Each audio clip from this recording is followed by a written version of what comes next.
नमस्कार, capital TV देख रहे हैं आप। मैं हूं आपके साथ पूजा। बीजेपी संगठन में बदलाव के बाद अब मोदी सरकार के मंत्रिमंडल में भी बड़े फेरबदल की चर्चा तेजी से जारी है। माना जा रहा है कि संगठन में नई टीम को जिम्मेदारी देने के बाद अब सरकार में भी परफॉर्मेंस, राजनीतिक जरूरत और आगामी विधानसभा चुनाव को ध्यान में रखकर जिम्मेदारियों का नए सिरे से बंटवारा किया जा सकता है। 2 दर्जन से ज्यादा मंत्रियों के विभागों में बदलाव संभव है। कुछ मंत्रियों का मंत्रालय बदला जा सकता है, कुछ के विभागों का बोझ कम किया जा सकता है, जबकि बेहतर प्रदर्शन करने वाले नेताओं को बड़ी जिम्मेदारी मिल सकती है। इस फेरबदल में सिर्फ सरकार का प्रदर्शन ही नहीं, बल्कि सहयोगी दलों की राजनीतिक मांगे भी अहम भूमिका निभा सकती है।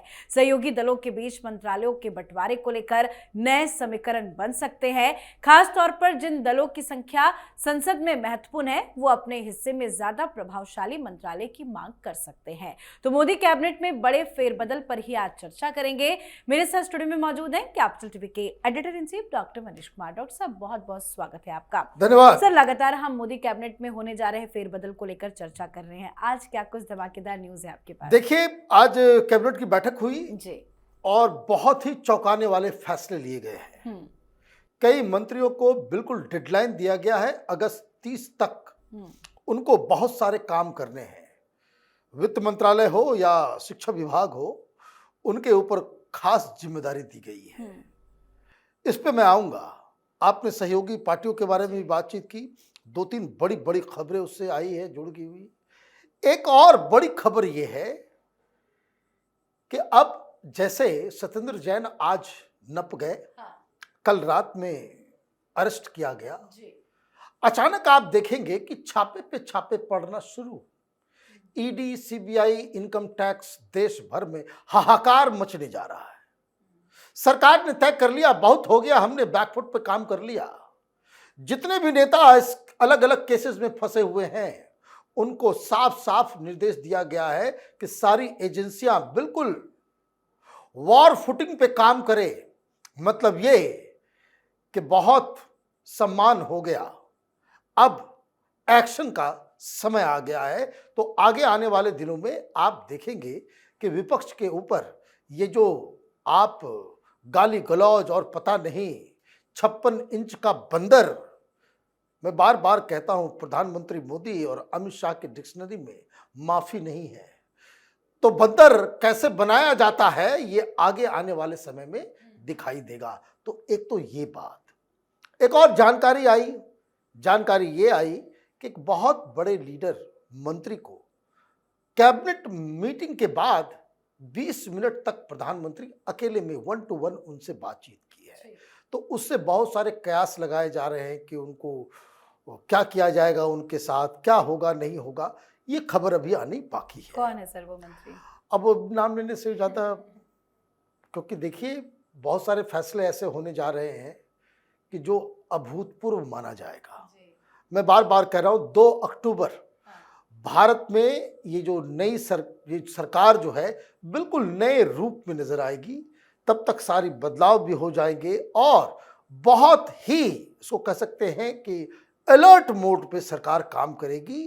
किसी को न छोड़ा जाएगा और युवाओं के लिए, आम लोगों के लिए राहत ही राहत। इस तरीके का फैसला आगे आने वाले समय में होने जा रहा है। जो बदलाव जो आप महसूस कर पाएंगे, उस रोड पे सरकार जो है अब जाने का फैसला कर चुकी है। एक तो ये चीज है। बदलाव की जहां तक बात है, तो कुछ और बड़ी खबरें मैं आपको दे दूं। जैसे एक संकेत ये आ रहा है कि जैसे ही मौर्य साहब को ओबीसी मोर्चा का अध्यक्ष बनाया गया है, यूपी के 2 उप मुख्यमंत्री, उनमें से एक वो केंद्र लाए जाएंगे। ये केशव प्रसाद मौर्य हो सकते हैं या ब्रजेश पाठक हो रहे हैं। बताया ये जा रहा है केशव प्रसाद मौर्य का चांसेस ज्यादा है कि उनको यूपी में योगी आदित्यनाथ को फ्री हैंड देना है। योगी आदित्यनाथ अपने हिसाब से पूरा कैंपेन अपने हाथ में लेकर के चले। कई सारे नेताओं को यूपी से दूर रहने के लिए कहा गया है, क्योंकि आप देखिए अभी क्या हो रहा है। अगस्त के महीने में कम से कम 11 आदर मुख्यमंत्री और राज्यपाल, उनसे मुलाकात हुई है प्रधानमंत्री मोदी की या फिर अमित शाह से। लगातार कंसल्टेशन, ऐसा नहीं कि अचानक से कोई फैसला लिया जा रहा है। मंत्रियों के कामकाज का आकलन पिछले 3 महीने से लिया जा रहा है, हर डिपार्टमेंट का, हर चीज का, हर प्रोग्रेस का, सारी चीजों का। और मैं आपको बता दूं कि सारे मंत्रियों ने अपने फ्यूचर प्रोग्राम्स, आप देखिए, खबर खोल करके देखिए, आपको कहीं नहीं मिलेगा कि कोई मंत्री कहीं जाकर के रिबन जो है वो काट रहा है। सारे लोग जो है, एक बदलाव कभी भी हो सकता है। बताया जा रहा है कि अगस्त 30 तक जो है एक मोटा मोटी बड़ा बड़ा फैसला जो है वो लिया जा सकता है। आपने जो बात कही सहयोगियों की, तो एक अच्छी खबर चिराग पासवान के लिए है कि शायद उनको जो है वो जो फूड मिनिस्ट्री है वो उनसे लेकर उनको प्रमोशन दिया जाए। प्रधानमंत्री मोदी मानते हैं बहुत चिराग पासवान को, तो वो एक बड़ा बदलाव दिख रहा है। एकनाथ शिंदे की पार्टी से एक और मंत्री बनेंगे, उनके बेटे का भी नंबर लग सकता है। एक और बड़ी खबर, अभी प्रधानमंत्री मोदी और फडणवीस साहब के बीच बातचीत हुई, मुलाकात हुई। अब उसके बारे में कुछ जानकारियां आ रही है कि भाई ये मामला को सलटाइए, ये दोनों ही पार्टियां, शिवसेना और एकनाथ शिंदे, क्या रिलेशन है, क्या है, नहीं है, शरद पवार की पार्टी जाएगी, मिलेगी, क्या करना है, नहीं करना है, इसके ऊपर एक जो है फाइनल सॉल्यूशन। एक बात में समझिए, शिवसेना उद्धव ठाकरे की जो पार्टी है, ये भारतीय जनता पार्टी की वैचारिक पार्टियों में से एक है। जो हुआ हुआ, ईगो की लड़ाई थी। अब इसको भूल के आगे निकलना चाहिए उद्धव ठाकरे को भी और बीजेपी को भी। एक हार्डकोर हिंदू पार्टी वो सेक्युलर बन नहीं पा रही है, लेकिन आपने उस तरह का माहौल बन गया है कि तो ये रिप्रोचमेंट वाली बात, देखिए प्रधानमंत्री मोदी की नजर में ये पॉलिटिकिंग कम 2047 का जो एजेंडा है वो ज्यादा मायने रखता है। तो जितने भी इस तरह की चीजें हैं, न्यूसेंस जो सरकार को पीछे ढकेलने में लगी रहती है, उसको कैसे कंट्रोल किया जाए ये। हालांकि बहुत सारे लोगों ने ये खबर छपा दी थी कि देवेंद्र फडणवीस दिल्ली आएंगे, उनको केंद्र बजट, नहीं, ऐसी कोई खबर नहीं, ये बेकार की बातें हैं। तो ये जो है ये मामला है। अब मैं लगातार 4-5 दिन से इस बात को कह रहा हूं कि राहुल गांधी ने डीएमके को ऐसी स्थिति पे लाकर के खड़ा कर दिया है कि वो एनडीए में आ सकते हैं। कैसे आएंगे, कौन बात करेगा? बताया जा रहा है कि प्रधानमंत्री स्वयं इस चीज को लेकर के जो है अपने हाथ में इन सब चीजों को ले लिया है। लेकिन अभी बहुत सारे राज्यपालों की बदलाव, जो मैंने कई बार मैंने कहा कि बदलाव जो है, ये बदलाव जो है ये 27-28 तारीख तक जो है ये बदलाव जो है वो शायद लिस्ट आ जाए। 5 नए तो मिनिमम है, अब बताया जा रहा है कि संख्या और भी बढ़ सकती है।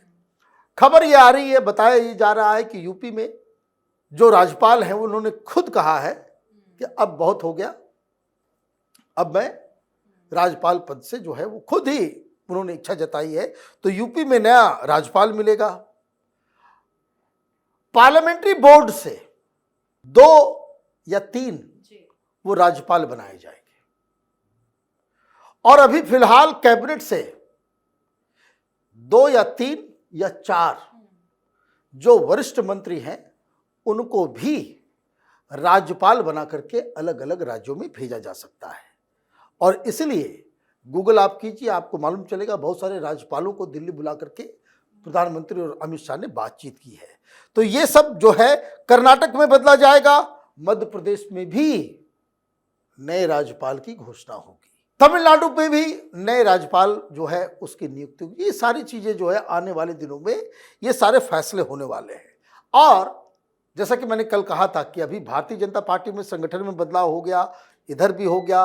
पार्लियामेंट्री बोर्ड से बहुत सारे लोगों को जो है वो राज्यपाल बनाया जाएगा, 2 कम से कम, 3 ज़्यादा से ज़्यादा उनको जो है वहाँ राज्यपाल बनाया जाएगा। तो इसका मतलब ये है कि बहुत सारी वैकेंसी जो है पार्लियामेंट्री बोर्ड के अंदर वो खुलने वाली है। तो इसमें कौन कौन से लोग होंगे, मतलब 5 नए सदस्य।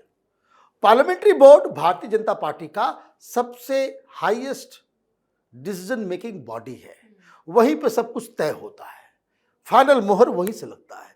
कोई भी लिस्ट निकलती है वो पार्लियामेंट्री बोर्ड से निकलती है।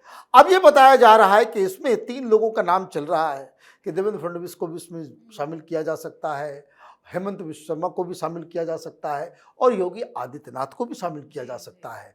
बताया ये जा रहा है कि योगी आदित्यनाथ का तो कंफर्म है कि भाई उनको जो है अब ये सारी कवायद इसलिए भी चल रही है बदलाव और कोऑर्डिनेशन की।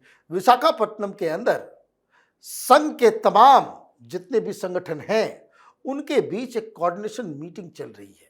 ये भी एक बड़ी घटना घट रही है जिसके ऊपर नजर रखने की आवश्यकता है। तो आज जिस तरीके से अच्छा हाँ, एक बात मैं बताना भूल गया। प्रधानमंत्री मोदी बहुत ज्यादा नाराज हैं इस एनटीए के ऊपर। इसको सुधरने के लिए कहा गया है। जो मैंने कहा कि वित्त मंत्री बिजी टाइम, छापेमारी होनी है।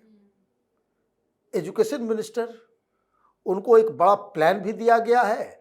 और ये एनटीए और ये तमाम ये जो बीच बीच में खबर आ गई, बताइए कि भाई ट्रांसलेशन ठीक नहीं था तो टाइपो एरर था, यूजीसी का जो है वो उसमें, ये सारी गड़बड़ियां अब नाकाबिले बर्दाश्त है।